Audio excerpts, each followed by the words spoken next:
What's going on? This is not Clint. This is Clint's sister. She's making fun of me. Hey, I'm Danna, and this week I am guest hosting the show. We talk about a lot of cool things, architecture, tiny houses again, and we also open the mailbag, so stick around. Oh, yeah, Clint, roll it.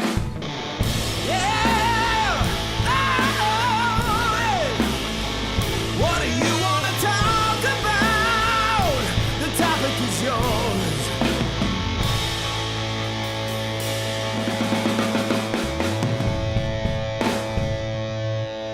Well, what's going on? Welcome to The Topic Is Yours this week. Thank you for joining us. I pulled my, that's my best impression of Clint. What do you think of that, Clint? Thanks a lot, Dave. You sound exactly like my wife. Thank you. Oh, that backfired. Thanks. Well, as you know from the pre-roll or from the intro, we are very lucky to have Danna here with us today. Yay. How you doing, Danna? I'm great. How are you, Dave? We're good. I'm good. Why do I say we're good? We are good. We're speaking in the third person today. It's Danna. the royal we. Yes. I as We're well good. am doing Clint, how well. are you? Yeah. Doing all right. Okay. Excellent. Good to hear. Well, before we get started, don't forget to give us a call, 405-730-TOPC. Leave us a voicemail. We'll play it, perhaps. You can also reach us at Facebook. The Topic Is Yours. Go to our website, thetopicisyours.com. Fill out some mail, but you can do a mailbag submission. You can tell us what you don't like about us, what you do like about us, et cetera, et cetera. We've talked about it every week. Do it anyway. All right, so Danna's here. We're very excited. I should mention, just to clear it up, Danna and Clint are related. Ooh. How about that? Brother and sister here in the studio today. True. This is true. What? It is true, yes. It's true. It is a fact. Thank you. One I'm not sure he was very comfortable acknowledging. He might edit that out. Well, thanks for confirming it, though. I appreciate it. I'll Not give you leaving that me much. hanging out to dry there. But Danna is an accomplished architect. And architecture is something we really like around here. We talk about tiny houses on occasion, and we talk about all sorts of things. But when we heard she was in town, we got excited. We got to book Danna. Because a couple of weeks ago, we had a topic with James in which he discussed tiny houses. And we were intrigued by that fact. The shipping container houses. The shipping container, yes. And that's sort of, we were a little bit intrigued, and so were the listeners. So Dan, I'm not going to... I know you don't necessarily design tiny houses. In fact, let's back up a little bit, because you are, in my view, quite accomplished. Yeah, that's really generous. Well, you're very appreciate young, that. and you've done a lot of really good things. So anytime any of you listeners go into a popular gas station known as the On Q, check it out. You're witnessing Y'all. Danna's work. I designed and detailed that frozen yogurt stand, so I don't know. I'm looking for a few pats on the back for that one. I virtually give you a pat. I mean, I think that's awesome. I've never been to that section, but every time I enter an on-queue, I glance over. Yeah. Like, my sister was here. Yeah. That's pretty cool. Yeah, I mean, to be over there with the coffee and everything else, it's quite an accomplishment. Yeah, I mean, it's a good crowd to be in. I mean, it is. Yeah, I mean, and those are everywhere. Those are classified as like the Cadillac of rest stops of gas stations. True. Around here, it's like if you're going in on queue, you're really stepping your game up. You know yeah, what I mean? yeah, big time. So how did you Cleanest bathrooms in Oklahoma, right? Well, yeah, I'm sure. I think they were voted best bath. I don't know. I saw a billboard on my way in. I find that easy to believe. Yeah, everything else is clean, especially Yeah. that froyo area. I don't keep up on the clean bathroom news, so I'm just gonna go with what you guys say here. Also, as a total side note, in the world of architecture, detailing bathrooms is like the grunt work of all grunt work. Like can imagine. When you're an intern, you get stuck detailing bathrooms. You're like, this life is the worst. Like This will where to never put end. the soap dispenser. And Yeah, stuff and just like that. dimensioning toilet stalls, and Yeah. it's terrible. But Well, typically they're too small. they, I've noticed. I would agree with They're a little that. cramped, whatever. Anyway, thanks for being here. So how did you get that gig? but, which one? The toilet stalls. No, the froyo Oh, area. okay. So right out of college, I actually worked for a really small architecture firm who does all of the on-cues. The guy who owned the firm was a grad of my school, and I kind of got connected to him, and yeah, that was one of our consistent clients was on cue. So we did almost every on cue. There were a few that existed before we got into it, but yeah, and that was sort of in the middle of everything. The nice part about working at a small architecture firm was I had my hand in like every type of project that you can imagine. At one point I was doing a fire station, a house, a school, and a convenience store all at the same time. Simultaneously. Yeah. Dude. Yeah, it was wild. That is wild. Yeah. That's and really the convenience store, let me tell you, when you work at a small firm, you get some of the like kind of kitschy sort of places. And so the convenience store that I was working on had a giant lighthouse, nowhere near water, but had a giant lighthouse, and Yes. it was nautical themed, and like the cash wrap where you Just would right in the check, prairie, yeah, basically. yeah, the cash wrap where you would check out was just like a giant boat that looked like it came crashing through the wall. Is this like a repurposed Captain D's that they they made into a gas station? Or Believe what? it or not, we designed and built this from the ground up. So Oh, good work. I'm we sorry. we were following direction from the client because it's not like they can be like, Yeah. hey, here's what I want, and you're like, no thanks. For sure. Yeah. So we definitely did a lot of face palms because they were sending us pictures of like Red Lobster, and we were like, What "Oh, in the no world?" thanks." Yeah. Wow. Real small town Yeah. type of situation. Well, so, that's cool. Yeah. That's cool. And you parlayed that into what was next? A different firm. You've done a lot of things. You're very modest, but you've done a lot of cool things for sure. Yeah. Yeah. Well, and now I just do hotels Yeah. all the time. I'm actually working on one right now in Round Rock, Texas that is it's sort of like a Great Wolf Lodge on steroids. So it's like Whoa. it's like a 975 room hotel, an indoor theme park and water park, and then like a huge convention center. It's Dang. nuts. Yeah, it's like a $550 million project, and I'm gonna go ahead and say that budget is a little bit too low. Wow. Yeah. What's the name of the It's called Complex. Kalahari. Kalahari? Is it the first? It is I want to say fourth or fifth. Most of the others are up north. They're in Wisconsin, Ohio, Pennsylvania, that sort of area. Yeah, And they were like, yeah. oh, let's head down south. Where we really need some indoor water parks. Yeah, right.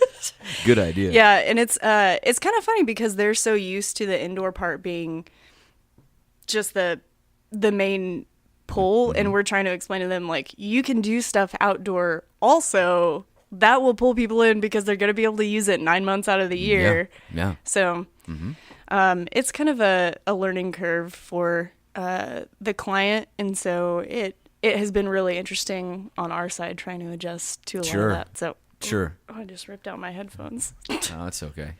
There's one of them still in. Yeah, That's good. The one that doesn't work, I think.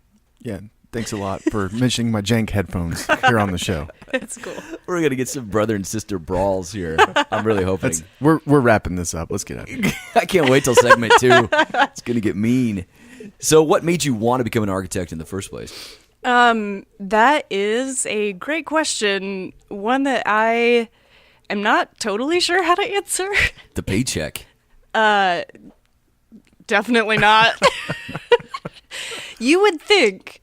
I mean, I feel like there's this sort of like myth that architects make just loads of money, and it was one that I was told even in school, and it is not true unless you've been in it for like Yeah, it takes 30 time. years or Yeah, whatever. yeah. But anyway, I think architecture was kind of one of those things that I sort of thought about a lot when I was younger. That whole like, what do you want to be when you grow up? Yeah. And like probably like every other year it was like, oh, that would be kind of cool to like design buildings or whatever. And then I'd move on to something else. Right. And then I want to say it was my senior year of high school. I still had no idea what I wanted to do. Maybe it was my junior year. Anyway, I had no idea what I wanted to do. And my dad was basically like, how about we get your aptitudes tested so you don't have to change your major like 30 times? And I was like, cool, let's do it. Went to Johnson O'Connor, which I think, Clint, didn't you do that also? Yes, I did. Learned Yeah. a lot about myself. Yeah, it's nuts. But that, I mean, we got it tested down in Dallas, and Dallas is obviously much bigger than Oklahoma City, Right, where we're from. And so there was a lot more architecture. And we were just kind of driving around that night, and I was like, I think architecture is kind of the thing that I want to do. We'll see what the results come back as tomorrow.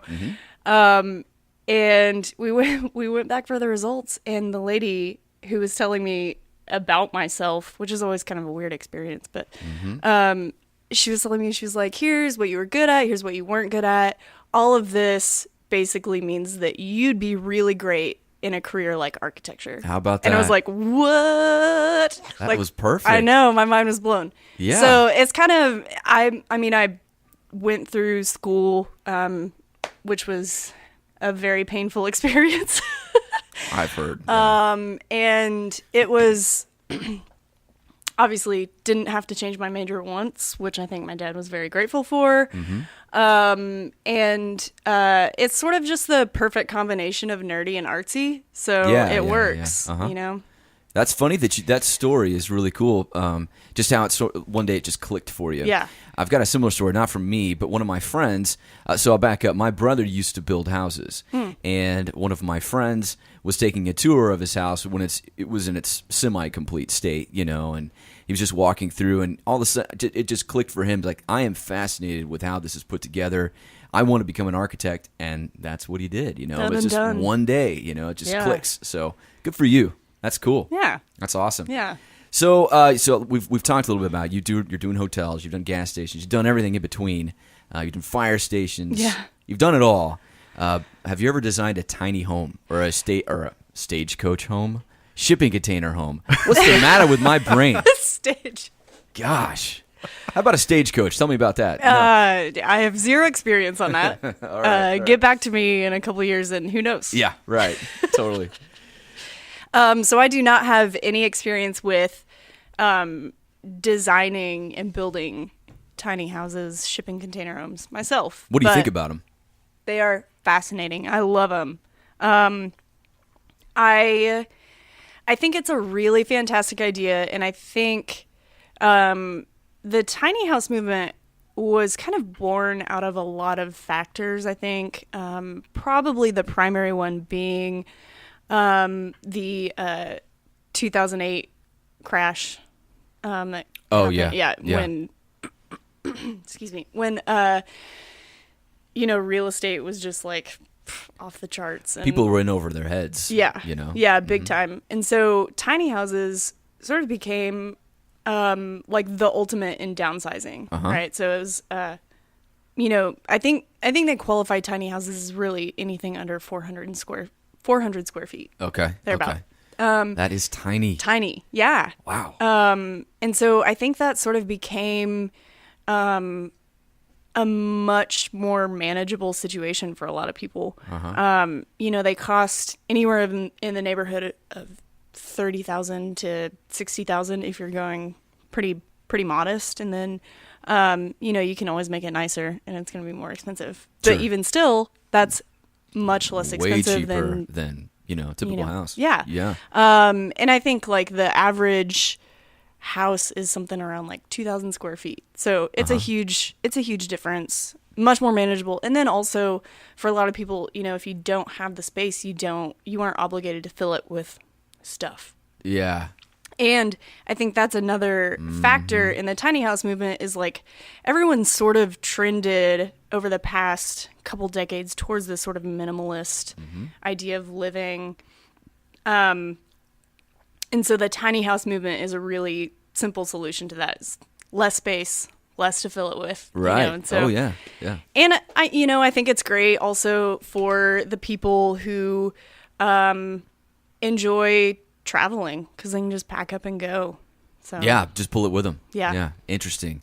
Well, we need to, I don't know, think about how we're going to do that in the future. Right. Yeah. My problem is I just don't see them ever really truly taking off because I'm not saying that. I'm sure that there are places that they will. Just around here, it seems like they're just frowned upon. Yeah, already, I think it's a niche market. Yeah. I mean, it's you got to be in a cool place. Yeah, essentially, it's like what 1% of people. So I mean, it's definitely like an acquired taste Yeah. to want that. But there are also tiny houses that are, set in one place. So go to Sure. a place you really like and just live small. Just live small. Yeah. Nothing wrong with that. Yeah, and then you've got even just like the small house, which I think is like 400 to 1,000 square feet. Yeah. So- And I know we got to go, but I'm a victim of collecting stuff. Like we do garage sales all the time. I mean, we see garage sales all over the place, Yeah. and it's like we just acquire so much garbage. It's not garbage at the time, but I mean, you never use it, and you Yeah. just get too much. Yeah. And I sure would like to simplify some of that, but I don't think I'm going to be able to do that because I'm the only one who wants to do that in my house. So how about that? Happens. You want me to leave that in, Dave? Oh, yeah, it's fine. She knows. She doesn't listen. No. Why would she listen? All right. Stick around. We'll be right back with more Danna. We're going to open up the mailbag. Danna's going to be with us. Woo! Another segment, Yeah. at least. How about that? We'll see you in a minute. Yellow Rose Amplification has been annoying neighbors since 2014. These high-quality, handmade tube amplifiers are at home on stage, in a studio, or in your bedroom, and they're built to last a lifetime. Yellow Rose amps are proudly built in Oklahoma with a Texas state of mind. Exclusive to the Topic Is Yours listeners, Yellow Rose is offering a 10% discount on their flagship amplifier, the RJC10. Check them out at yellowroseamps.com and enter the code TOPIC at checkout. The code again is TOPIC. Yellow Rose Amps. The Rose rocks.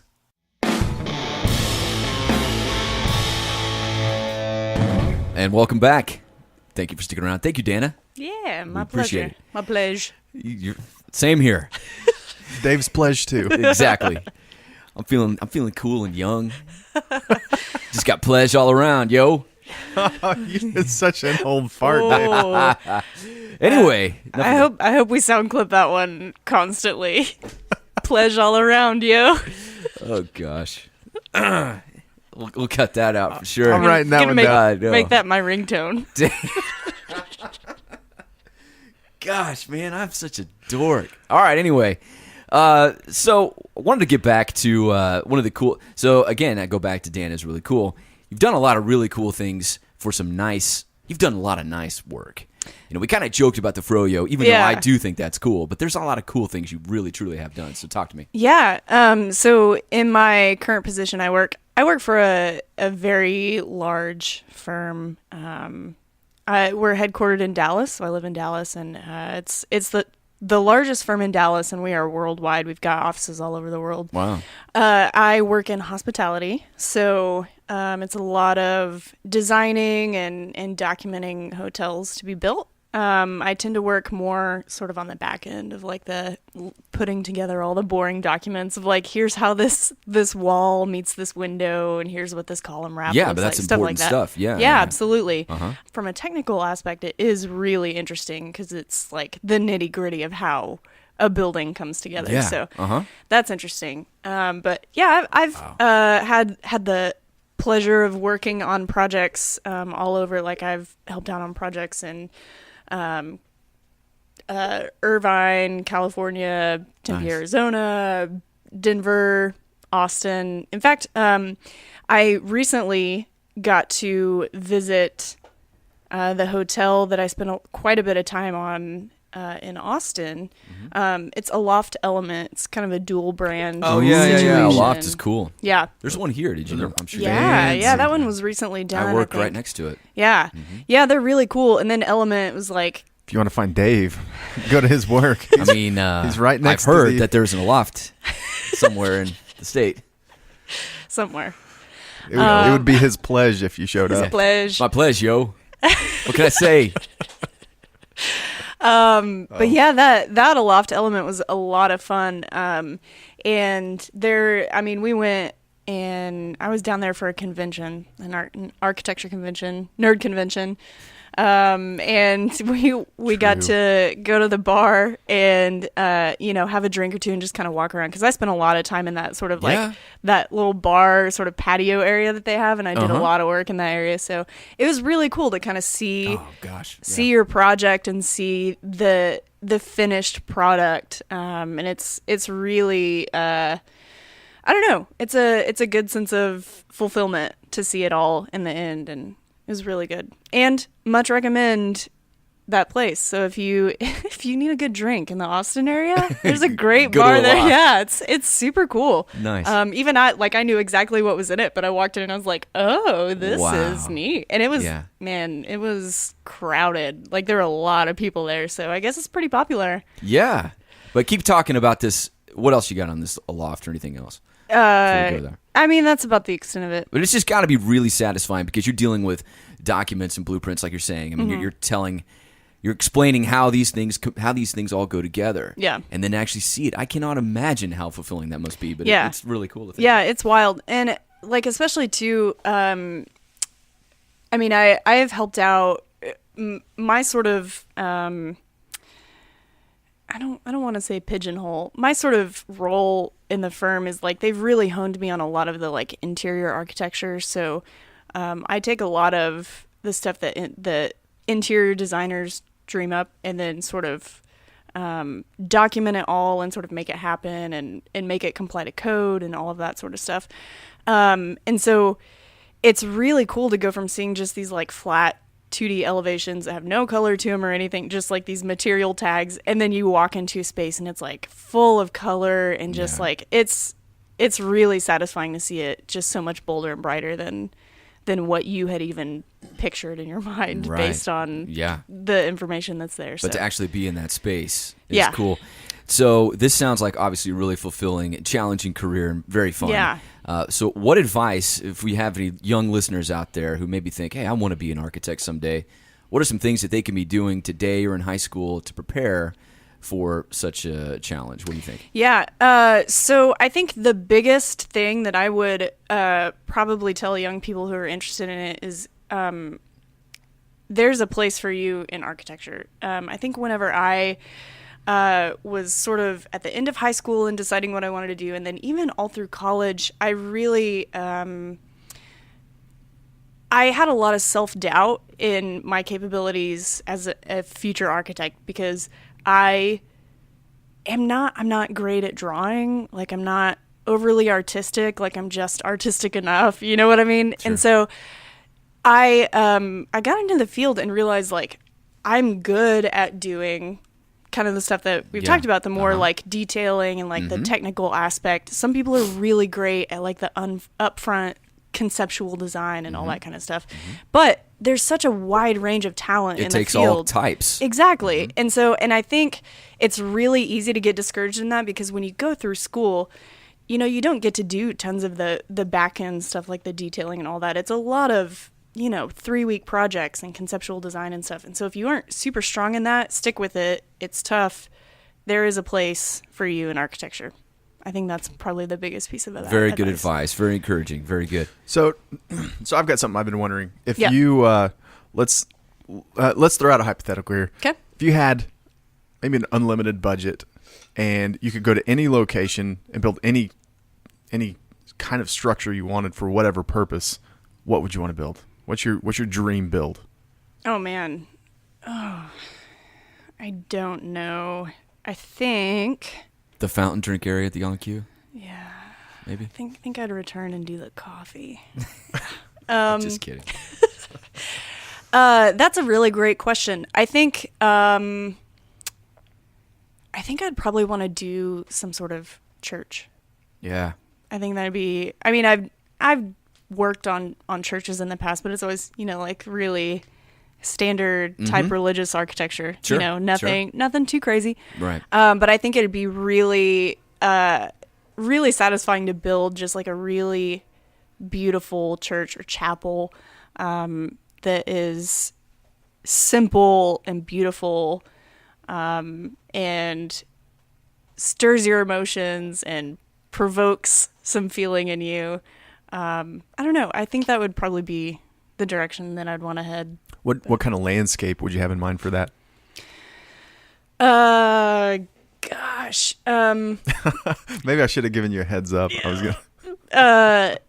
I mean, as I'm talking about this, I realize I'm just describing the Thorn Crown Chapel in Arkansas by the late great Faye Jones. In case you're wondering who that was, I had a professor in school who he was mentored by Faye Jones, and so every time we talked about him, it was the late great Faye Jones. But anyway, that would probably be my setting. Hang on. I'm sorry. Before you get to that, Faye Jones is the guy that worked under the tutelage of Frank Lloyd Wright. Okay. That's correct. All right. Oh, You okay. know a Wow. thing or two, man. Wow. Yeah, I'm a smart guy. Clint. Yeah. Thank you. The truth bombs, yo. Okay, so sorry, your landscape. Just ignore Dave. We tag these things onto the end of the episode. By the way, I think you've got a wealth of them today. to our listeners, if you've never stuck around to the very end of the episode, just sit back. Don't do it. Let it play all the way to the end because we make sure to highlight these things that Dave says, and we're just gonna have a little train of them running past. There's a lot in this. A lot of the word "yo." I don't know. Did I bring that out in you? The word man. "yo." I mean, you're young. You're cool. I mean, just trying to make everybody feel welcome around here. You know? Dave grew up in the age of MTV raps, so he's hip right now. Word, buddy. Word. All right, let's go. Sorry. We love you, Dave. It's all in good fun. You're smiling. We love It's you, Dave. Fine. Clint, to circle back and finish your question. Yes, thank you. So I think just that kind of like woody, middle of nowhere feeling for chapel would be really lovely. Where Falling Water was built, maybe. Yeah, middle of nowhere, Pennsylvania. Pennsylvania. Okay, well, let's see. Dave, did you have any other questions for her? If not, we can just launch into the mailbag. Let's do it. Let's do it. Do the It's thing. mail time. Let's go. Mail time. Exactly. Mail time, yo. Hey-o. Yo. Oh, the end of this episode is going to be so good. Okay. Well, we had this question. I think it was with James. I But think Danna should take the lead on these, by the way. yeah. We're Welcome. gonna lob these at All right. you. So we asked this to James. Listener Kevin wants you, to Kevin. know. Thank you, Kevin, for the question. What's your favorite place in the whole wide world, or where would you like to go that most realistically you'll probably never go? You know what? I'm going to separate those. I want to know your favorite place in the whole wide world first. Do it now. Okay. So I listened to that episode with James. Mm-hmm. You talked about Mama and Papa's lake. Mm-hmm. It's a pond, but it feels like a lake. All right. It's huge. That is also my happy place. Boom. Cool. See? So, Cool. That's nice. I'm right about stuff sometimes. yeah. Mm-hmm. Good pick. Yeah, it's great out there. I love it. It's peaceful. You guys really are related. How about that? I was wearing my flannel yesterday, so otherwise we'd look a lot more related right Man, now. I wish you both had. That would have been awesome. Okay, where would you like to go that most realistically you'll probably never get to go? I don't think we answered this one, Dave.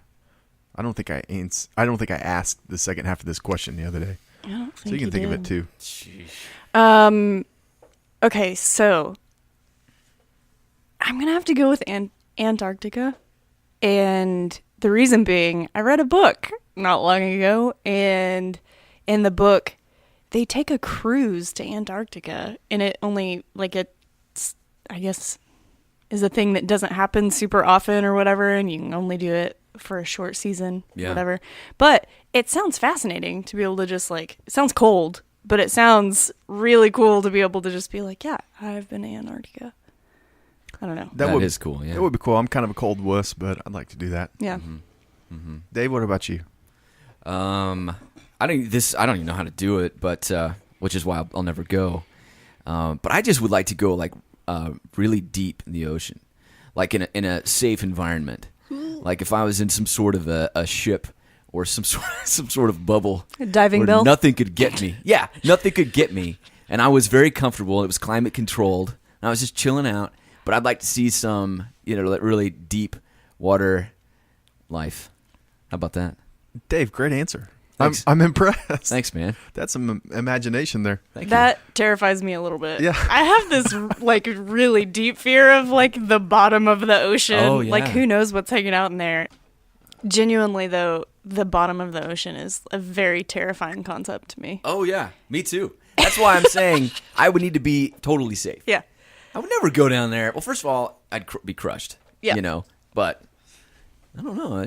I'd like to know a Yeah. few things. I think it'd be kind of cool. Yeah. I watched that movie the other day, 47 meters down or 47 meters deep or whatever that is. Have you heard of it? I think so. I've never seen it. Yeah, it's like Mandy Moore is in a cage swimming with sharks, and then I don't know, it like breaks and she just falls to the bottom of the ocean. Oh boy. And somehow has no issue just like plummeting. Like it doesn't affect her at all. And, Okay. Yeah, which Of course. Yeah. that sounds about right. Uh-huh. It's a mess. Don't watch it. It's not a good. I can't recommend it. Yeah, no, it sounds awful. It sounds terrible. But not to take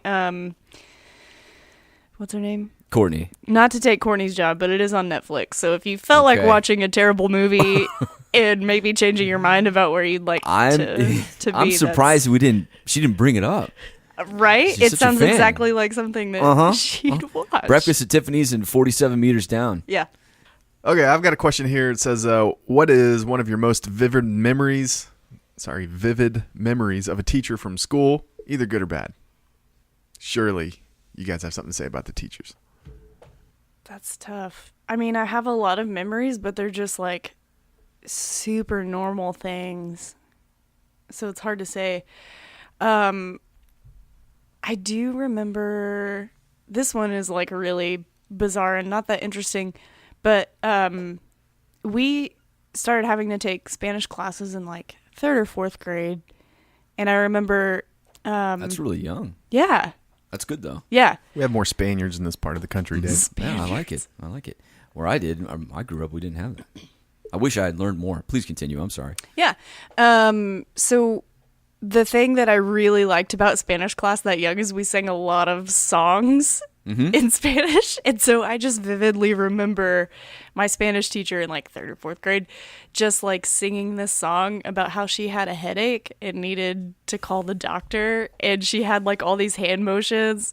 La cabeza me duele la cabeza. And like super, I don't know, it was so nerdy. But then she was also, by the time that I had like moved on, she sort of switched roles and became one of the high school Spanish teachers. And so it was really hard not to just like see her like in like, I don't know, as a junior in high school and not imagine her singing about how her head hurt. I don't know. It's just like a really weird memory that I have. Yeah. Like I said, I have a lot, but I don't know that any of them are all that interesting.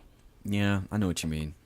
I've got some, but the only ones I could talk about that would be remotely interesting are things we'd have to cut, so I'm just not going to go there. Yeah. Oh, I have way more stories about like college professors than just like school teachers. So very good. Are we out of questions? Or out of questions that you want to ask us this week? I think we are. did Dave give any viable answers? I think so. Okay. I think so. Sure, of course I did, Dan. What are you talking Just about? love that after everyone you're like, we can cut this. I know. We can cut this. Well, most of them were terrible. I mean, let's just be real. Ask better questions, people. Wow. Good grief. Danna said that, not me. We appreciate all of our listeners, and especially those who write in and phone in. Thank you. Do that again, 405-730-TOPC, 730-TOPC. Topic, and then go to topicisyours.com and send us some mailbags there. Danna, thank you very much for being here. Thank you for having me. We've really This was a enjoyed lot of it. fun. Yeah, good. We've really enjoyed it, and good luck with the architecture. I know that's Thanks. going awesome, too. Yeah. So, again, thanks. Clint, good work, buddy. Thank you very much. I know. This is, wow. I take it back, dude. Such a humble guy over there. He really is. He not at all like you. I mean, seriously, you've done a lot of cool things, and it's like pulling teeth to get you to talk about it. Well, Clint- let's talk about it here. Are Clint's you an like- architect? Clint's like, yeah, I managed the levels really well. I'm awesome. Anyway. All right, thank you guys for listening this week. We'll see you next week. Until then, this is Clint, Dave, and Danna. Woo. Have a good one. Bye. Bye. Just got pledge all around, yo. The truth bombs, yo. Word, buddy. Word. Mail time, yo. Gosh, man, I'm such a dork.